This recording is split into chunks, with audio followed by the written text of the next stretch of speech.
Firman Tuhan dari 2 Samuel 14 ayat 1 sampai 33, demikian firman Tuhan.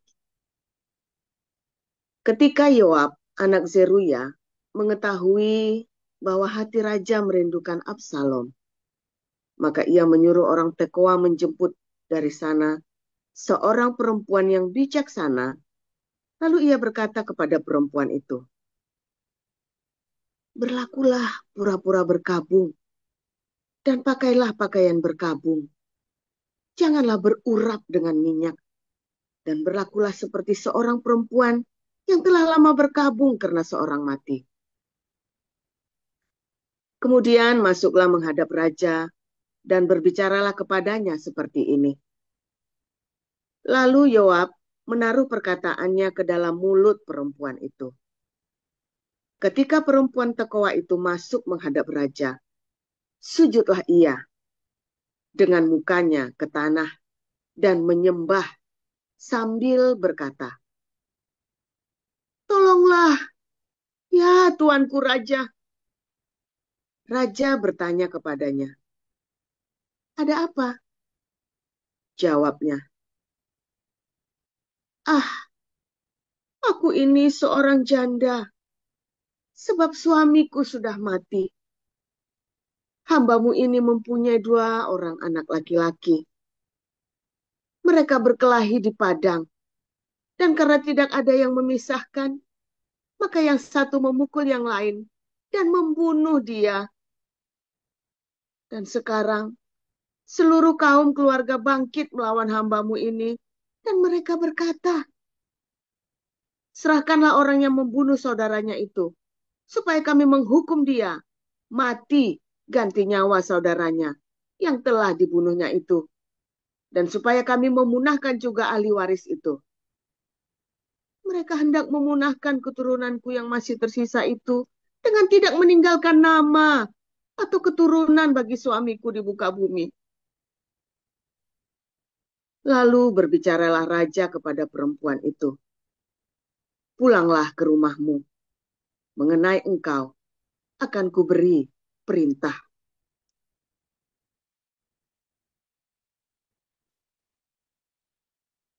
Perempuan Tekoa itu berkata kepada raja, "Aku dan keluargaku akan menanggung kesalahan itu. Ya, tuanku raja, tetapi raja dan tahtanya tak bersalah." Lalu berkatalah raja, "Jika ada orang yang mengatakan apa-apa lagi terhadap engkau, bawalah orang itu menghadap aku, maka ia tidak akan mengusik engkau lagi." Kata perempuan itu, "Kiranya raja ingat kepada Tuhan Allahmu, supaya si penuntut tebusan darah jangan terlalu banyak menimbulkan kemusnahan, dan supaya mereka jangan memunahkan anakku itu." Lalu berkatalah raja, "Demi Tuhan yang hidup, sehelai rambut pun dari kepala anakmu itu takkan jatuh ke bumi." Kemudian berkatalah perempuan itu, "Izinkanlah hambamu ini berkata sepatah kata lagi kepada tuanku raja." Jawabnya, "Katakanlah." Berkatalah perempuan itu, "Mengapa raja merancang hal yang demikian terhadap umat Allah? Oleh karena tuanku mengucapkan perkataan ini, maka tuanku sendirilah yang bersalah dengan tidak mengizinkan pulang orang yang telah dibuangnya. Sebab kita pasti mati. Kita seperti air yang tercurah ke bumi, yang tidak terkumpulkan. Tetapi Allah tidak mengambil nyawa orang, melainkan ia merancang supaya seorang yang terbuang jangan tinggal terbuang daripadanya. Maka sekarang aku datang mengatakan perkataan ini kepada tuanku raja, karena orang banyak itu telah menakut-nakuti aku. Sebab itu pikir hambamu ini, baiklah, aku berbicara dahulu dengan raja, mungkin raja mengabulkan permohonan hambanya ini." sebab raja akan mendengarkan aku dan akan melepaskan hambanya ini dari tangan orang yang hendak memunahkan aku dan anakku bersama-sama dari milik pusaka Allah. Juga hambamu ini berpikir, perkataan Tuanku Raja tentulah akan menenangkan hati, sebab seperti malaikat Allah, demikianlah Tuanku Raja yang dapat membeda-bedakan apa yang baik dan jahat. Dan Tuhan Allahmu kiranya menyertai tuanku. Lalu raja menjawab, katanya kepada perempuan itu, baiklah, jangan sembunyikan kepadaku apa yang hendak kutanyakan kepadamu. Kata perempuan itu, berkatalah kiranya, tuanku raja. Kemudian bertanyalah raja, adakah Yoab campur tangan dengan engkau dalam semuanya ini? Perempuan itu menjawab, demi hidupmu, tuanku raja, tidaklah mungkin untuk menyimpang ke kanan atau ke kiri dari segala yang tuanku raja katakan. Sesungguhnya, hambamu Yoab yang memerintahkan daku, dialah yang menaruh ke dalam mulut hambamu segala perkataan ini. Dengan maksud untuk mengubah rupa perkara itu, maka hambamu Yoab melakukan perkara ini. Tetapi tuanku bijaksana, sama seperti malaikat Allah, sehingga mengetahui semua yang terjadi di bumi. Sesudah itu berkatalah raja kepada Yoab, baik, kukabulkan permohonan ini. Pergilah, bawalah kembali orang muda Absalom itu. Lalu sujudlah Yoab dengan mukanya ke tanah dan menyembah sambil memohon berkat bagi raja.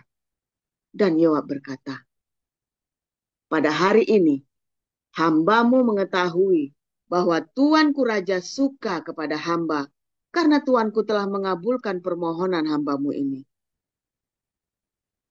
Lalu bangunlah Yoab. Ia pergi ke Gesur dan membawa Absalom ke Yerusalem. Tetapi berkatalah raja, ia harus pergi ke rumahnya sendiri. Jangan ia datang ke hadapanku. Jadi, pergilah Absalom ke rumahnya sendiri dan tidak datang ke hadapan raja.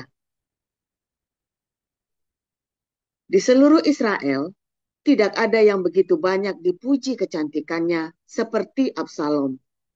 Dari telapak kakinya sampai ujung kepalanya, tidak ada cacat padanya. Apabila ia mencukur rambutnya pada akhir tiap-tiap tahun, ia mencukurnya karena menjadi terlalu berat baginya.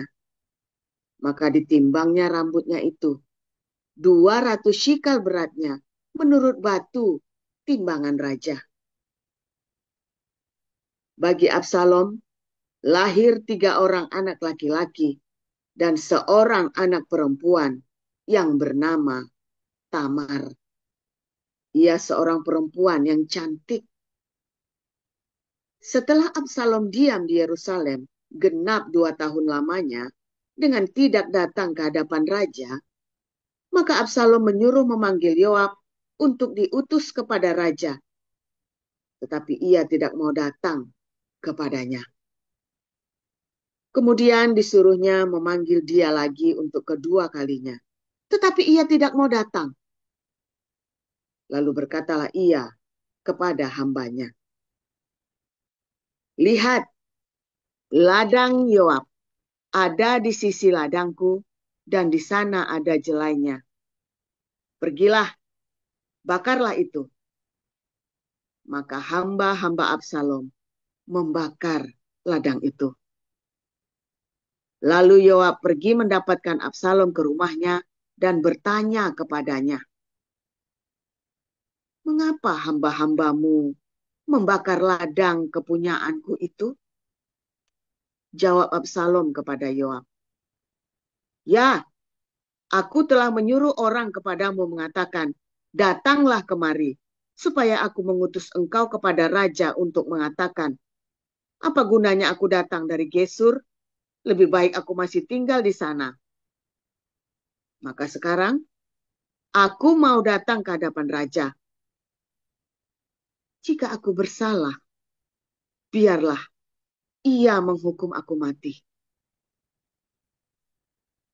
Kemudian masuklah Yoab menghadap raja dan memberitahukan hal itu kepadanya. Raja memanggil Absalom dan ia masuk menghadap raja, lalu sujud ke hadapan raja dengan mukanya ke tanah. Lalu raja mencium Absalom. Demikian. Terima kasih Ibu Nerliana. Lektor berikutnya adalah Ibu Efrata untuk menggantikan nih Ibu Lasma Manduru karena ada terkendala sedikit, lalu dilanjutkan oleh Ibu Efrata. Dipersilakan Ibu Efrata untuk langsung baca kitabnya. Iya, Pak. Kita akan baca firman Tuhan dari Yohanes 6 ayat 1 sampai 35. Sesudah itu, Yesus berangkat ke seberang Danau Galilea, yaitu Danau Tiberias. Orang banyak berbondong-bondong mengikuti dia, karena mereka melihat mujizat-mujizat penyembuhan yang diadakannya terhadap orang-orang sakit. Dan Yesus naik ke atas gunung dan duduk di situ dengan murid-muridnya. Dan Paskah, hari raya orang Yahudi, sudah dekat. Ketika Yesus memandang sekelilingnya dan melihat bahwa orang banyak berbondong-bondong datang kepadanya, berkatalah ia kepada Filipus, "Di manakah kita akan membeli roti supaya mereka ini dapat makan?" Hal itu dikatakannya untuk mencobai dia, sebab ia sendiri tahu apa yang hendak dilakukannya. Jawab Filipus kepadanya, "Roti seharga 200 dinar tidak akan cukup untuk mereka ini, sekalipun masing-masing mendapat sepotong kecil saja." Seorang dari murid-muridnya, yaitu Andreas, saudara Simon Petrus, berkata kepadanya, "Di sini ada seorang anak yang mempunyai 5 roti jelai dan 2 ikan. Tetapi apakah artinya itu untuk orang sebanyak ini?" Kata Yesus, "Suruhlah orang-orang itu duduk. Adapun di tempat itu banyak rumput, maka duduklah orang-orang itu. Kira-kira 5.000 laki-laki banyaknya." Lalu Yesus mengambil roti itu, mengucap syukur dan membagi-bagikannya kepada yang duduk di situ. Demikian juga dibuatnya dengan ikan-ikan itu, sebanyak yang mereka kehendaki. Dan setelah mereka kenyang, ia berkata kepada murid-muridnya, "Kumpulkanlah potongan-potongan yang lebih, supaya tidak ada yang terbuang." Maka mereka pun mengumpulkannya dan mengisi 12 bakul penuh dengan potongan-potongan dari kelima roti jelai yang lebih setelah orang makan.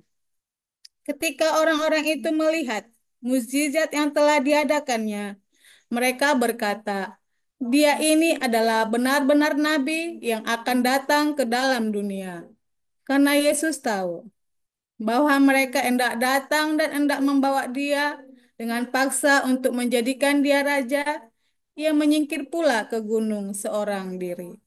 Dan ketika hari sudah mulai malam, murid-murid Yesus pergi ke danau, lalu naik ke perahu, dan menyeberang ke Kapernaum. Ketika hari sudah gelap, Yesus belum juga datang mendapatkan mereka. Sedang laut bergelora karena angin kencang.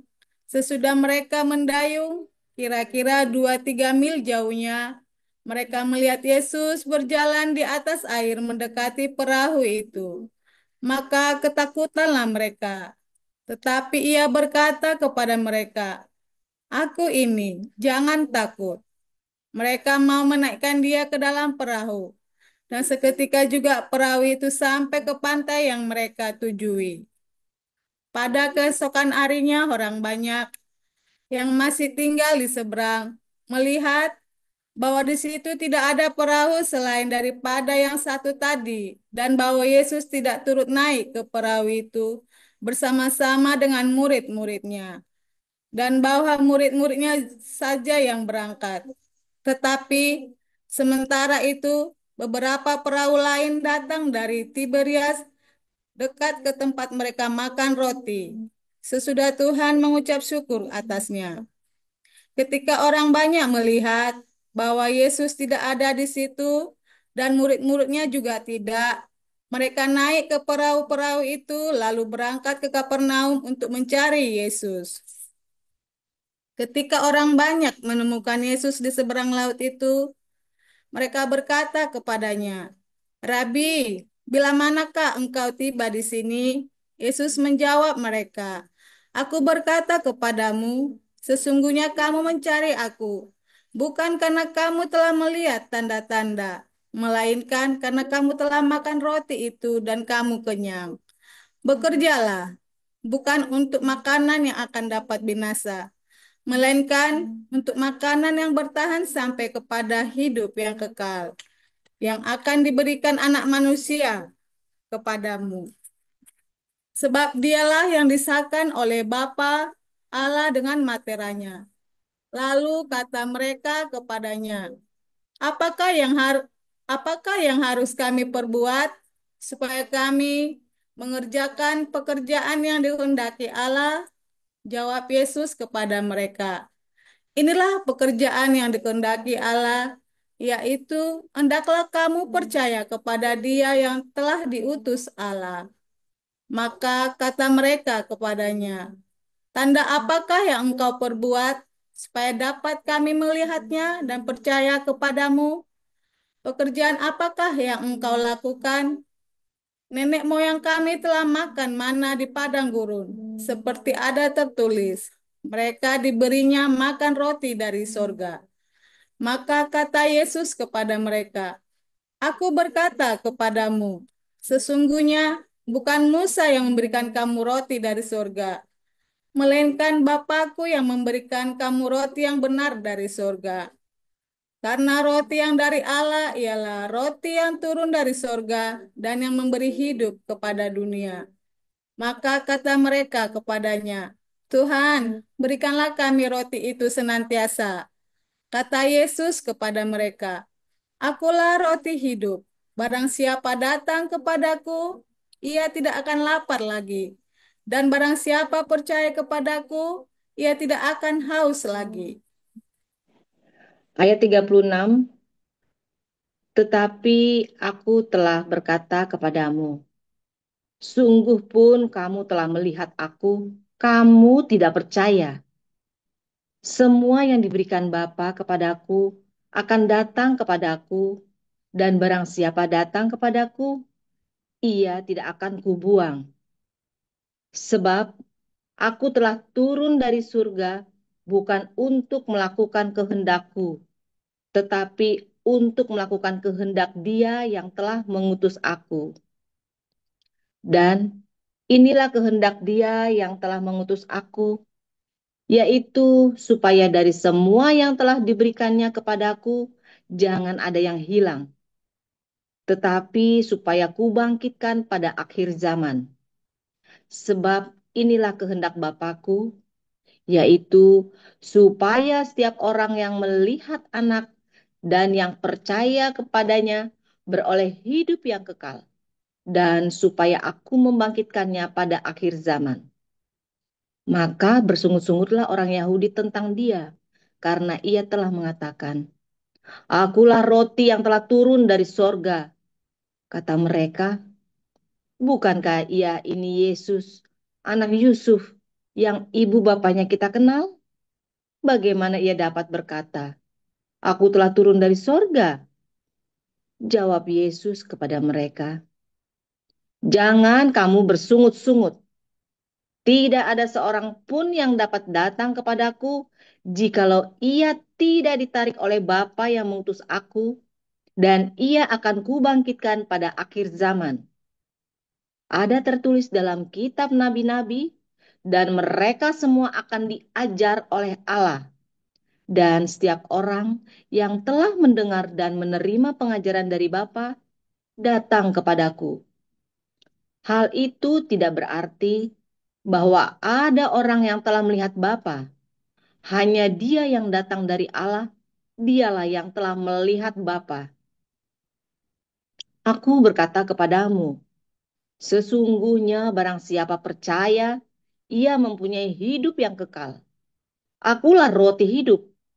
Nenek moyangmu telah makan mana di padang gurun, dan mereka telah mati. Inilah roti yang turun dari sorga. Barang siapa makan daripadanya, ia tidak akan mati. Akulah roti hidup yang telah turun dari sorga. Jikalau seorang makan dari roti ini, ia akan hidup selama-lamanya. Dan roti yang kuberikan itu ialah dagingku yang akan kuberikan untuk hidup dunia. Orang-orang Yahudi bertengkar antara sesama mereka dan berkata, bagaimana ia ini dapat memberikan dagingnya kepada kita untuk dimakan? Maka kata Yesus kepada mereka, aku berkata kepadamu, sesungguhnya jikalau kamu tidak makan daging anak manusia dan minum darahnya, kamu tidak mempunyai hidup di dalam dirimu. Barang siapa makan dagingku dan minum darahku, ia mempunyai hidup yang kekal, dan aku akan membangkitkan dia pada akhir zaman. Sebab dagingku adalah benar-benar makanan, dan darahku adalah benar-benar minuman. Barang siapa makan dagingku dan minum darahku, ia tinggal di dalam aku dan aku di dalam dia. Sama seperti Bapa yang hidup mengutus aku dan aku hidup oleh Bapa, demikian juga barang siapa yang memakan aku akan hidup oleh aku. Inilah roti yang telah turun dari sorga, bukan roti seperti yang dimakan nenek moyangmu dan mereka telah mati. Barang siapa makan roti ini, ia akan hidup selama-lamanya. Semuanya ini dikatakan Yesus di Kapernaum ketika ia mengajar di rumah ibadat. Sesudah mendengar semuanya itu, banyak dari murid-murid Yesus yang berkata, perkataan ini keras. Siapakah yang sanggup mendengarkannya? Yesus yang di dalam hatinya tahu bahwa murid-muridnya bersungut-sungut tentang hal itu, berkata kepada mereka, adakah perkataan itu menggoncangkan imanmu? Dan bagaimanakah jikalau kamu melihat anak manusia naik ke tempat di mana ia sebelumnya berada? Rohlah yang memberi hidup. Daging sama sekali tidak berguna. Perkataan-perkataan yang kukatakan kepadamu adalah roh dan hidup. Tetapi di antaramu ada yang tidak percaya. Sebab Yesus tahu dari semula siapa yang tidak percaya dan siapa yang akan menyerahkan dia. Lalu ia berkata, sebab itu telah kukatakan kepadamu, tidak ada seorang pun dapat datang kepadaku kalau Bapa tidak mengaruniakannya kepadanya. Mulai dari waktu itu, banyak murid-muridnya mengundurkan diri dan tidak lagi mengikut dia. Maka kata Yesus kepada kedua belas muridnya, apakah kamu tidak mau pergi juga? Jawab Simon Petrus kepadanya, Tuhan, kepada siapakah kami akan pergi? Perkataanmu adalah perkataan hidup yang kekal, dan kami telah percaya dan tahu bahwa Engkau adalah yang kudus dari Allah. Jawab Yesus kepada mereka, bukankah aku sendiri yang telah memilih kamu yang 12 ini? Namun seorang di antaramu adalah iblis. Yang dimaksudkannya ialah Yudas, anak Simon Iskariot, sebab dialah yang akan menyerahkan Yesus. Dia seorang di antara ke-12 murid itu. Demikianlah sabda Tuhan. Ya, terima kasih untuk para lektor yang telah membacakan firman Tuhan pada persekutuan Minggu pagi pada kesempatan ini, Ibu Narliana, Ibu Efrata, dan Ibu Rima. Selanjutnya kita akan mendengarkan renungan firman Tuhan yang akan dibawakan oleh hambanya, Pendeta Joseph Paul Zhang dengan tema Rakyat Jelata.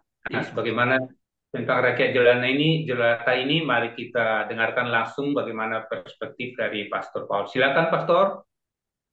Haleluya, firman Tuhan selalu baru setiap hari ketika kita menantikan Tuhan dengan penuh cinta, ya saudara ya.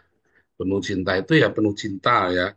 Anda kalau masih bertanya penuh cinta itu seperti apa, memang ya karena hidupnya penuh dengan retorika, saudara ya. Nah, masalahnya adalah apakah dengan ketika Anda penuh cinta juga menjaga kekudusan. Karena kasih atau cinta dengan kekudusan itu tidak boleh dipisah, saudara ya. Kasih yang tidak kudus itu adalah hawa nafsu, saudara. Ya, kekudusan tanpa cinta adalah penghakiman. Ya, jadi cintamu itu harus dengan kekudusan, kekudusanmu itu harus dengan cinta. Nggak boleh salah satu ditiadakan. Ya, nah, saudara, orang-orang datang kepada Yesus ya karena roti yang mereka makan.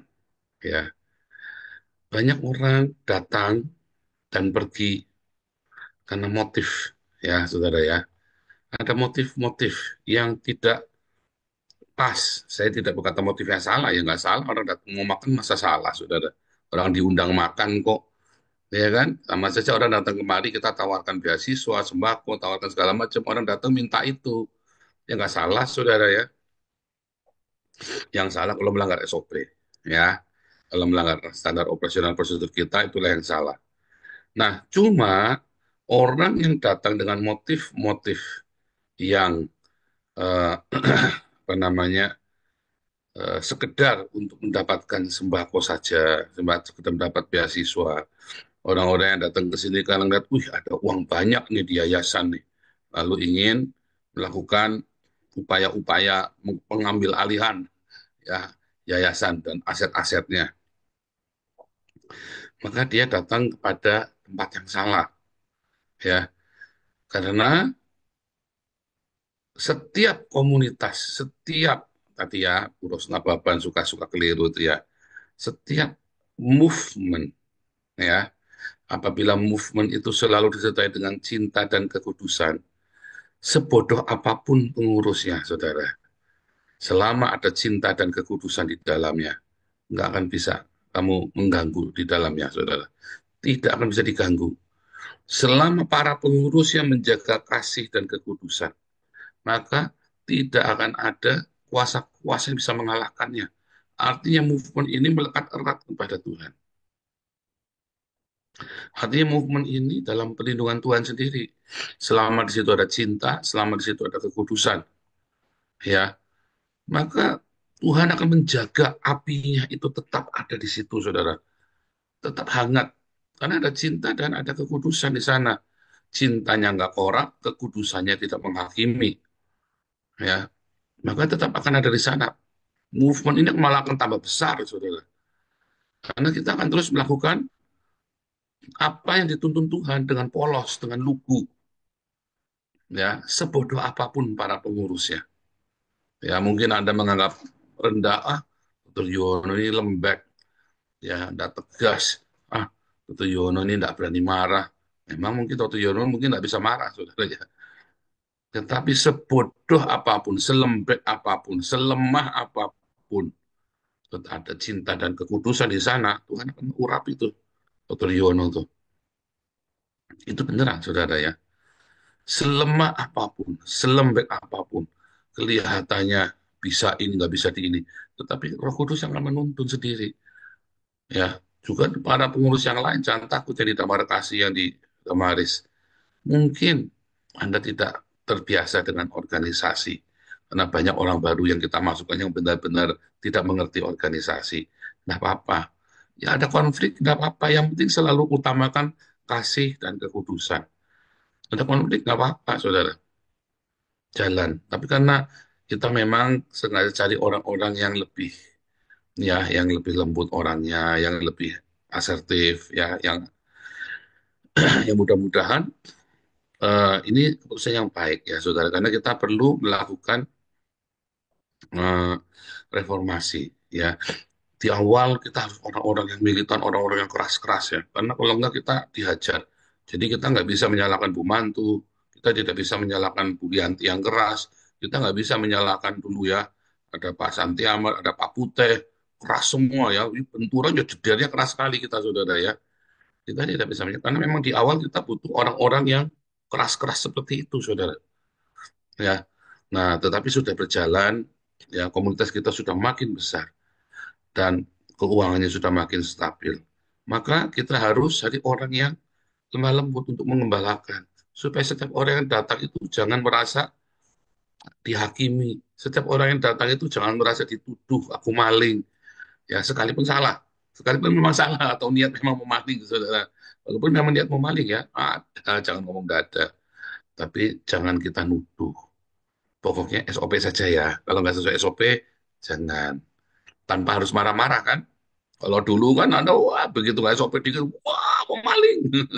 Langsung begitu ya saudara. Juga banyak yang sakit hati. Ya, jadinya sakit hati jadinya ya. Tapi memang untuk pertama kita harus orang yang keras-keras begitu. Kalau nggak bubar komunitasnya dari awal udah lama bubar. Makanya kita perlu melakukan reformasi ya. Supaya orang-orang yang keras-keras ini diganti ya dengan orang-orang yang lebih lembut. Ya, saudara ya. Ini bulian ini kita lengserkan. Bukan karena dia jahat, saudara, bukan. Bukan. Tapi bulian ini menjawab pertanyaan-pertanyaan orang ada yang nanya ke saya. Karena kita tadinya tidak mau menggeser Bulianti, tetapi melihat memang keluhan-keluhan orang semua akhirnya bentrokan dengan Bulianti, udah sekalian aja kita ganti. Ya, supaya kita cari yang lembut, kita cari yang bendahara yang kayak Bu Elia Esther, ya, yang kan lembut pun dia terikat dengan struktur, saudara. Jadi nggak bisa. Bu Lester, sekalipun wah kelihatannya baik, Bu Lester bisa diakalin, bisa kandalin, ya tetap nggak bisa. Oh kelihatannya murah senyum ya, Bu Lester ini ya banyak senyum, kelihatannya halus ya. Tapi nggak bisa juga, karena Bu Lester hanya menjalankan struktur saja, saudara. Ya bahkan ya selemah apapun semua terikat, semua saling terikat di dalam sistem. Ya, jadi kita semua rubah semua ya, saudara ya. Jadi untuk menjawab pertanyaan orang-orang supaya jangan berpikir macam-macam ya. Nah, saudara juga, saudara saya selalu ingatkan kepada Anda semua ya, saudara ya. Motif, ini datang dengan berbagai macam motif ya. Dan kita tidak perlu menghakimi motif mereka. Yang perlu kita ingatkan, para pengkhotbah Embun Pagi selalu mengingatkan motif ini, saudara, waktu khotbah. Diingatkan hati yang tulus, selalu mau disempil. Setiap hari kita selalu cerita, ayo hatinya yang bersih, datang sama Tuhan. Datang pagi ini walaupun memang Anda membutuhkan bantuan, ya sembako dan segala macam. Tetapi jangan sia-siakan bangun jam 4, cuman melek nyalain bodoh amat. Ya, bahkan kalau Anda ketiduran pun, kalau bisa setel ulangannya, saudara, siaran ulangnya setel. Ya, siaran ulangnya di setel. Bahkan kalau Anda lagi eh, namanya orang ya, namanya nggak selalu standby jam 4 pagi, Anda nggak selalu sehat ya, saudara ya. Sambil dengarkannya sambil ngantuk-ngantuk. Makanya kalau dengarkan doa pagi itu, ya, Anda jangan cuma duduk di tempat tidur. Kalau pasti tidur lagi. Anda nyalain Zoom, ya 3 rakaat itu ya, bangun, nyalain Zoom, ya, lalu tidur lagi, karena Zoomnya mati sendiri. Dipanggil-panggil ya, dipanggil-panggil ini ya, Bu Ebrata, Bu Ebrata, Bu Ebrata.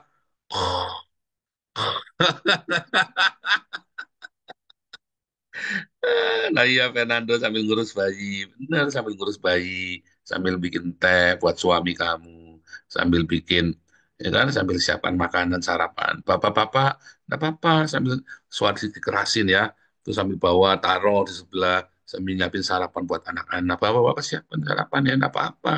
Kalau enggak pagi kamu sambil tiduran, ya dipanggil ya, panggil doa ini kan, Pak Ali Mulyo, Pak Ali Mulyo doa. Oh, oh, apa itu? Nah, itu juga siapkan saudara ya. Nggak apa-apa disambil, saudara. Jangan jadikan kayak ritual Anda kudu nongkrong kudu doa begitu ya. Beda dengan saya itu ya, kalau lagi pun pagi itu saya sama setir mobil sama saya tak dengerin saudara. Siapa yang khotbah tak dengerin saudara ya. Ya di awal memang kacau balau saudara di awal, tapi lah ya namanya kan apa ini kan tempat pelatihan juga. Tapi lama-lama saya dengar banyak yang bagus juga loh saudara ya. Ya, banyak yang bagus juga. Makanya ya, saudara kalau ada kopdar-kopdar kecil, kan kita bikin kopdar besar ya.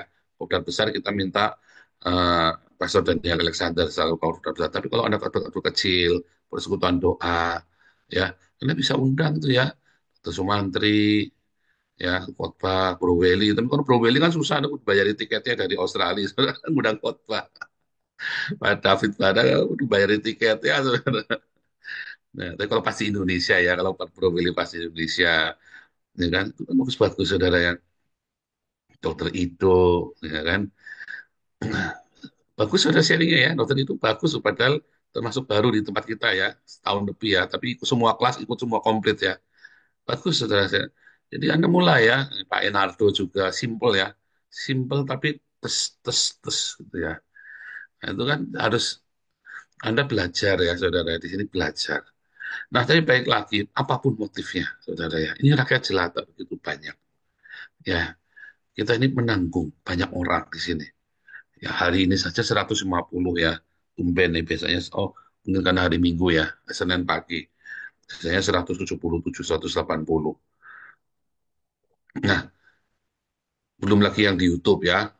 Di YouTube kita kadang-kadang, nah itu saudara ribuan kalau yang di YouTube ya. Nah, ada nasib orang itu banyak di tangan Anda semua ya, saudara, para pengurus. Tetapi juga sesama komunitas ini, saudara. Makanya kita bikin kopdar. Nah, nanti di kopdar itu Anda akan bergesekkan tuh. Nah, di situ Anda harus belajar. Belajar menerima satu sama lain. Ya, tetapi ingat, ya, di dalam kopdar itu jangan sampai ada kopdar berduaan yang sudah punya suami, yang sudah punya istri, Anda malah janjian sendiri kencan. Hati-hati, tambah sial kamu nanti, saudara.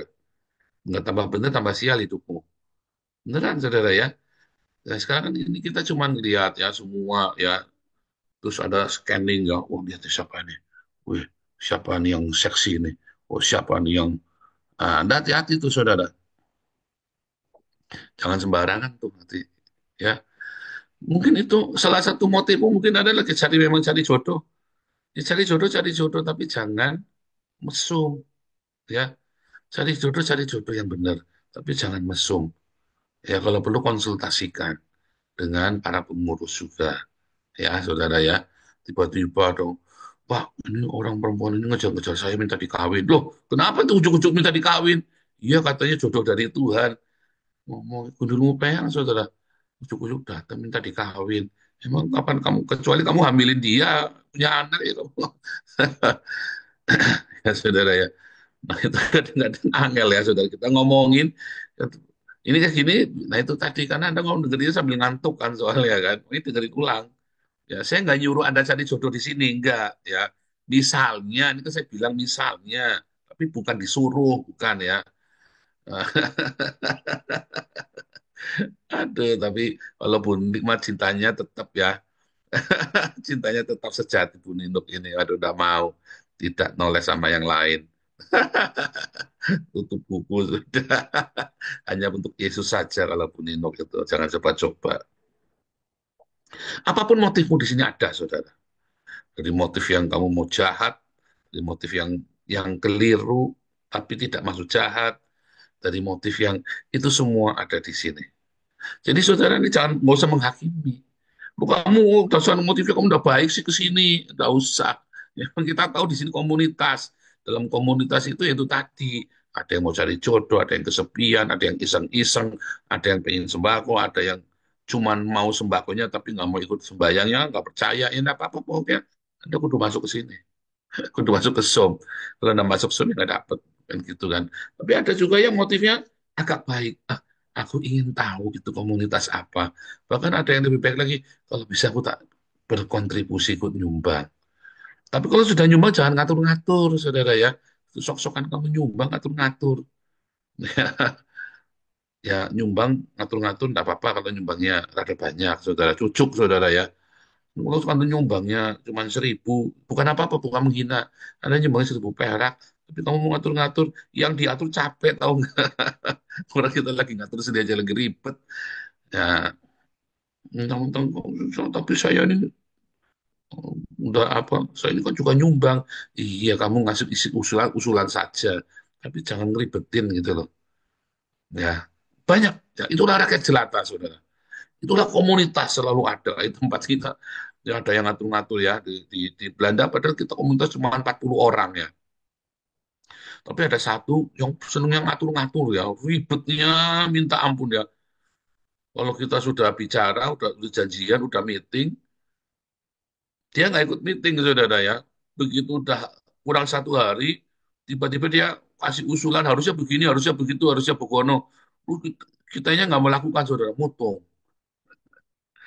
Aduh, ada lagi ya. Ceritanya ada orang ini ya, aduh mungkin itu kompleks, saudara ya, selalu ada yang aneh-aneh itu jadi nggak usah marah, cuman ketawa aja. Aneh-aneh memang ya komunitas, aneh-aneh, saudara, rakyat jelata itu aneh-aneh ya. Makanya dimulai dari pengurus, nggak usah marah, memang begitu ya. Saya selalu dulu ngomongin ya, cuma kebetulan memang pengurus lama itu memang orangnya keras-keras ya, saudara. Kayak bedanya saya ini sudah keras tapi saya sudah mengerti, tapi yang ini kan keras karena prinsip ya kan. Nah, itu sering saya ingatkan. Tetapi ya sudah cukup lama ya, ada rata-rata sudah 2 sampai 4 tahun menjabat, ya sudah berhenti dulu, gantiin apa-apa. Ya saudara ya, Bu Mantu juga mengundurkan diri, tetapi diganti ya diganti, tetapi apa namanya, eh, kita tetap pakai kantor posko gudang, semua administrasi di rumah Ibu Mantu, saudara ya, tetap semua di sana. Ya, karena memang beliau niatnya memang melayani ya, jadi kita bisa pakai tetap. Semua supirnya kita pakai buat kirim-kirim. Ya tetap ya dari dulu juga pakai supirnya Bu Mantu, orang mobilnya Bu Mantu, semuanya ya. Ya memang begitu ya, karena kan Bu Mantu yang mendirikan yayasan ini ya, bersama dengan kita semua ya. Ya, tapi salah satu pendiri yang paling pertama Bu Mantu dengan Pak Stephen, yang paling pertama awal ya. Nah itu begitu ya ceritanya ya, saudara. Jadi dalam komunitas itu selalu ada yang aneh-aneh. Ayo belajar saling menerima, jangan saling menghakimi ya. Tapi juga kita tegas sesuai dengan aturan yang berlaku.